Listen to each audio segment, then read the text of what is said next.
नमस्कार साथियों, मैं अजय कुमार।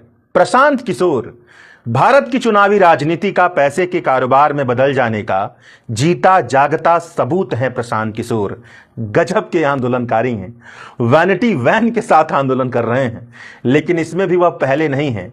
भारत की मौजूदा वक्त की राजनीति ही ऐसी हो चली है जिसे आप वैनिटी वैन में बैठकर के राजनीति करने वाले लोगों का समूह कह सकते हैं। सत्ता में बैठी पार्टी बीजेपी हेलीकॉप्टर में उड़ान भर करके ही राजनीति करती है। टीवी मीडिया वाले बेचारे हेलीकॉप्टर में बैठने वाले नेताओं से हेलीकॉप्टर का खर्चा पूछ पाते, हेलीकॉप्टर पर घूमने वाले नेताओं को घेर पाते, तो ऐसा दिन नहीं देखना पड़ता कि स्टूडेंट प्रोटेस्ट में बैठा कोई महत्वाकांक्षी चेहरा वैनिटी वैन की मौजूदगी को सही ठहराने लगे। यह भारतीय राजनीति का पतन ही है कि प्रशांत किशोर जैसे लोग, जिनका पूरा जीवन शिक्षा का इस्तेमाल कर प्रोपेगेंडा फैलाने के काम में बीता है, वह शिक्षा और परीक्षा व्यवस्था की खामी को सुधारने के लिए संघर्ष का चेहरा बने हुए हैं। भारत के विजुअल मीडिया का पतन ही है कि एक तरफ एमएसपी की लीगल गारंटी की मांग को लेकर के बैठा किसान नेता का कवरेज बहुत कम है, और दूसरी तरफ सैकड़ों करोड़ों के प्रचार प्रसार से गढ़ा गया नेता टीवी और यूट्यूब दुनिया पर लगातार छाया हुआ है। प्रशांत किशोर पटना में चल रहे Bihar public service commission student protest का चेहरा बने हुए हैं। 2 जनवरी से आमरण अनशन पर बैठे हुए थे। चौथे दिन सुबह पुलिस ने उन्हें हिरासत में ले लिया। कोई भी आम नागरिक या चुनावी राजनीति में महत्वपूर्ण भूमिका निभाने की कोशिश में लगा कोई भी दावेदार अगर जायज मुद्दों पर सरकार से सवाल जवाब करता है, जनता के साथ खड़ा होकर के अहिंसक विरोध प्रदर्शन का हिस्सा बनता है, बीपीएससी स्टूडेंट प्रोटेस्ट की मांग को लेकर के आमरण अनशन पर बैठता है, तो वह सराहनीय है, प्रशंसनीय है। मगर नागरिक होने के नाते हमारी यह भी जिम्मेदारी बनती है कि जो सच की तरह दिखाया जा रहा है उसे हूबहू वैसे ही ना स्वीकार करें जैसे वह हमें दिखाया जा रहा है। जानने की कोशिश करें कि आखिरकार सच की संभावनाएं क्या हो सकती हैं। तो सबसे बुनियादी सवाल तो यही बनता है कि आखिरकार Prashant Kishor BPSC student protest का चेहरा कैसे बन गए। क्या वह बिहार पब्लिक सर्विस कमीशन की परीक्षा की तैयारी करने वाले विद्यार्थी हैं? क्या वह सरकारी नौकरियों में होने वाली धांधली पर काम करने वाले कार्यकर्ता हैं? क्या वह भारत का एजुकेशन सिस्टम, एग्जामिनेशन सिस्टम, रोजगार, बेरोजगारी, कंपटीशन एग्जाम, सरकारी नौकरी, इन सभी विषयों से जुड़ी जो परेशानियां हैं उन पर सोचने विचारने वाले चिंतक हैं? क्या बीपीएससी के स्टूडेंट ने आपस में मिलकर के यह निर्णय या फैसला लिया है कि उनके प्रोटेस्ट का चेहरा प्रशांत किशोर होंगे? इन सारे सवालों का जवाब नहीं में है। तो सवाल यही है कि आखिरकार Prashant Kishor BPSC student protest का चेहरा कैसे बन गए? तो जवाब है कि प्रशांत किशोर की राजनीतिक महत्वाकांक्षा ने ही उन्हें आमरण अनशन के लिए मजबूर किया है। राजनीतिक महत्वाकांक्षा में भी कोई गलत बात नहीं है। भारत का संविधान भारत के हर एक नागरिक को राजनीतिक महत्वाकांक्षा रखने का हक देता है। विधायक, सांसद, मुख्यमंत्री, प्रधानमंत्री की कुर्सी पर बैठने का हक देता है, इसके लिए संघर्ष करने का हक देता है। मगर भारत का संविधान से यह भी बात भी निकलती है कि अगर लोक प्रतिनिधि होने का कोई दावेदारी करे, नेता, विधायक, सांसद होने का कोई दावेदारी करे, तो थोड़ा भारत की जनता उसे परखे कि आखिरकार वह लोक प्रतिनिधि होगा तो कैसा होगा। तो प्रशांत किशोर ने अपने जीवन में ऐसा कुछ भी नहीं किया है जो लोक कल्याण, जन कल्याण के मूल्य पर खरा उतरता हो। प्रशांत किशोर का जीवन का बुनियादी काम ही लोकतंत्र और संविधान के बुनियादी मूल्यों के खिलाफ खड़ा होता है। भारत का संविधान कहता है कि सरकार संविधान के तहत जन कल्याण का काम करेगी। हर 5 साल के बाद चुनाव होगा। सरकार के अलावा दूसरे लोग भी जो सरकार का हिस्सा बनना चाहते हैं वह भी जनता के सामने लोक कल्याण पर अपनी बात रखेंगे। जनता इन सबको परखेगी, उसे जहां समझ में आएगा वहां पर वह अपना मत डालेगी, अपना वोट डालेगी। अब प्रशांत किशोर का काम देखिए। प्रशांत किशोर ने पॉलिटिकल पार्टी और नेताओं से सैकड़ों करोड़ों रुपए लेकर के वह भूमिका निभाई है जहां पर जनता को पॉलिटिकल पार्टी और नेताओं की सच्चाई ना पता चले, बल्कि नेताओं और पॉलिटिकल पार्टियों को जनता के सामने ऐसे पेश किया जाए ताकि जनता उन्हें अपना नेता मान ले, जनता उनकी वोटर बन जाए। कहने का मतलब यह है कि प्रशांत किशोर यह कह रहे हैं कि वह राजनीति को बदलेंगे, वह बिहार को बदलेंगे, मगर उन्होंने अपने पूरे जीवन में वही काम किया है जिसे राजनीति में भ्रष्टाचार कहा जाता है। प्रशांत किशोर के काम को अगर संविधान के आधार पर तौला जाए तो यही कहा जाएगा कि प्रशांत किशोर जैसे लोगों ने पॉलिटिकल पार्टियों से सैकड़ों करोड़ रुपए का कॉन्ट्रैक्ट लेकर के जो काम किया है वह बताता है कि वह लोक प्रतिनिधि बनने लायक नहीं है। प्रशांत किशोर जिस नीतीश सरकार के खिलाफ बीपीएससी स्टूडेंट प्रोटेस्ट का चेहरा बने हुए हैं, उसी नीतीश कुमार को बिहार का मुख्यमंत्री बनवाने के लिए उन्होंने करोड़ों रुपए लिए होंगे। ऐसा तो था नहीं कि जब नीतीश कुमार के लिए वह पॉलिटिकल पब्लिक रिलेशन का काम कर रहे थे, सोशल मीडिया, यूट्यूब, ट्विटर के जरिए जब प्रचार प्रसार कर रहे थे, उनके लिए जब जा जाकर के तंबू लगाकर प्रचार प्रसार कर रहे थे, उनकी कैंपेनिंग कर रहे थे, तो बिहार की शिक्षा व्यवस्था बहुत अच्छी थी। नीतीश कुमार ऐसे नेता के तौर पर दिखाई देते थे जो बिहार की शिक्षा व्यवस्था को बहुत बेहतर कर देते, बिहार की परीक्षा व्यवस्था को बहुत बेहतर कर देते। नीतीश कुमार में ऐसी कोई संभावना नहीं थी, मगर फिर भी प्रशांत किशोर जैसे लोग पॉलिटिकल पार्टी और नेताओं से सैकड़ों करोड़ रुपए कमाने के चक्कर में, और सैकड़ों करोड़ रुपए इसीलिए लेते हैं ताकि वह जनता में नेताओं की छवि बनाने के लिए प्रोपेगेंडा रचे, तथ्यों को तोड़ मरोड़ करके सच प्रस्तुत करें, जनता को भरमाएं। प्रशांत किशोर ने अपने जीवन में यही काम किया है। सैकड़ों करोड़ों रुपए लेकर के नीतीश कुमार की छवि चमकाई है, नरेंद्र मोदी की छवि चमकाई है, इनके साथ कई नेताओं और पॉलिटिकल पार्टियों के लिए काम किया है, उन्हें सत्ता तक भेजने में मदद की है, लोगों को भरमाने का काम किया है। कहने का मतलब यह है कि जिस व्यक्ति ने अपने जीवन में हजारों करोड़ की कमाई ही लोगों के मानस को खराब कर कमाई हो, वह व्यक्ति जन कल्याण के लिए कैसे भरोसे लायक हो सकता है? वह व्यक्ति बीपीएससी स्टूडेंट प्रोटेस्ट का चेहरा कैसे बन सकता है? अगर वह बन रहा है तो इसका मतलब यही है कि वह अपने हजारों करोड़ पैसे के दम पर चेहरा चमकाने में कामयाब हो रहा है। इकोनॉमिक टाइम्स की रिपोर्ट से पता चलता है कि प्रशांत किशोर ने खुद बताया है कि वह एक पॉलिटिकल पार्टी को एक चुनाव में रणनीतिकार के तौर पर सलाह देने के लिए 100 करोड़ रुपए से ज्यादा चार्ज करते हैं। एक चुनाव में जितना उन्हें पैसा मिलता है वह बताते हैं कि इससे वह अपने पॉलिटिकल कैंपेन को अगले 2 साल के लिए चला सकते हैं। यानी प्रशांत किशोर के पास बंपर पैसा है और अच्छा खासा पॉलिटिकल नेटवर्क है, पॉलिटिकल रसूखदारी है। बिहार की औसत आमदनी 5 से 6 हजार रुपए महीने के बीच में झूल रही है।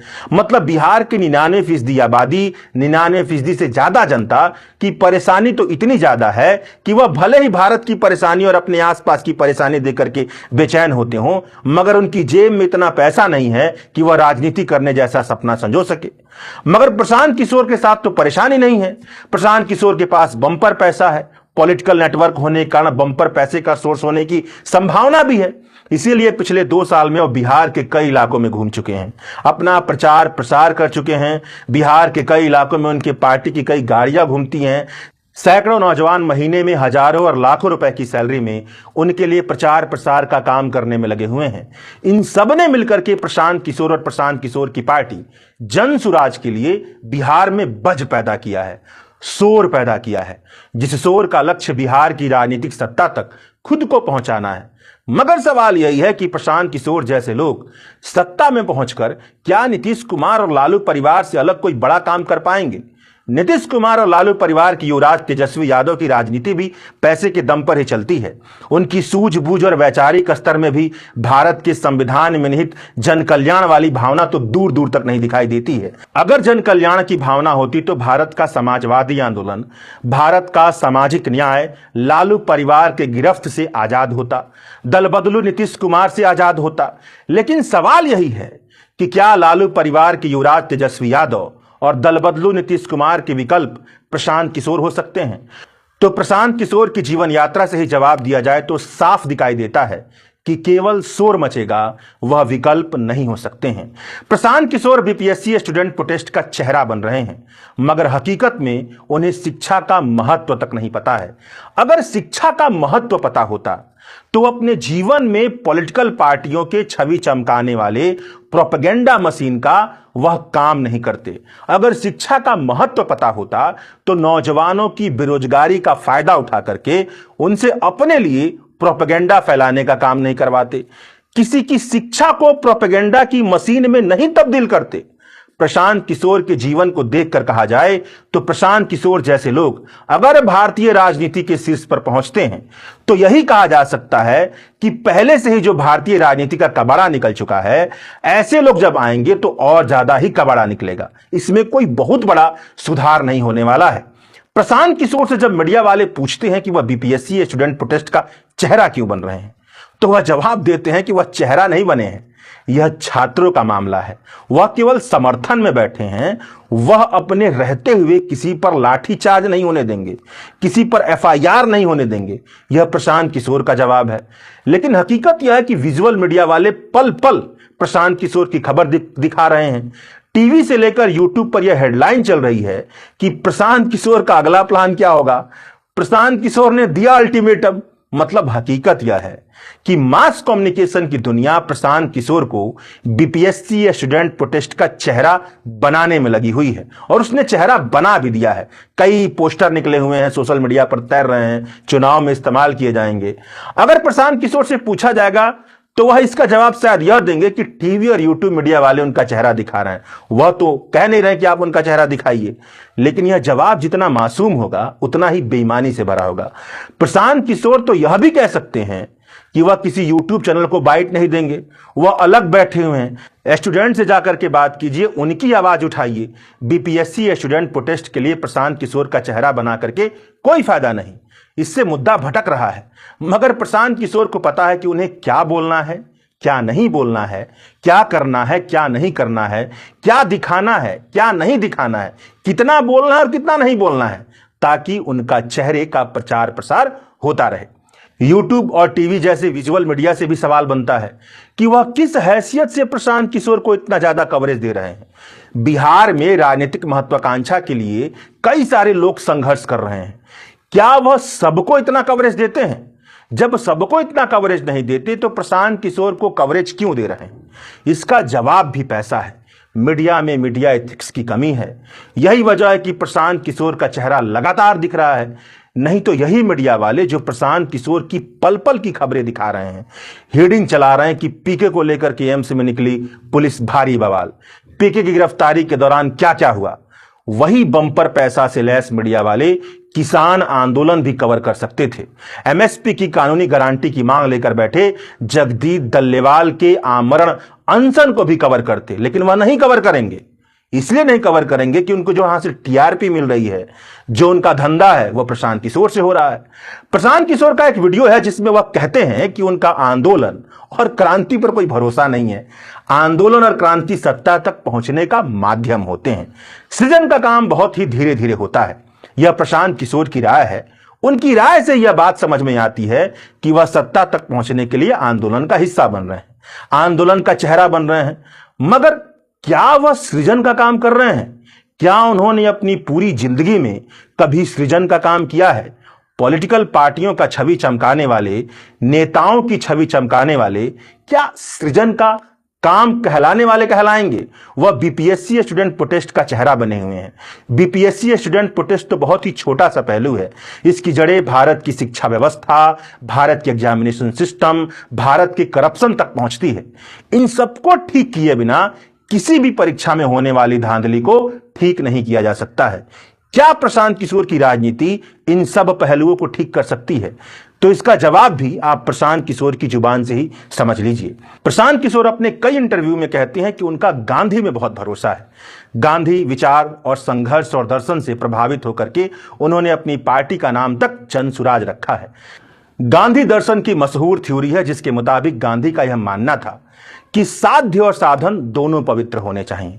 मतलब जो मंजिल है और मंजिल को तय करने के लिए जो रास्ता है, वह दोनों साफ सुथरा और पवित्र होना चाहिए। अगर रास्ता भ्रष्ट होगा तो कभी भी पवित्र मंजिल को हासिल नहीं किया जा सकता है।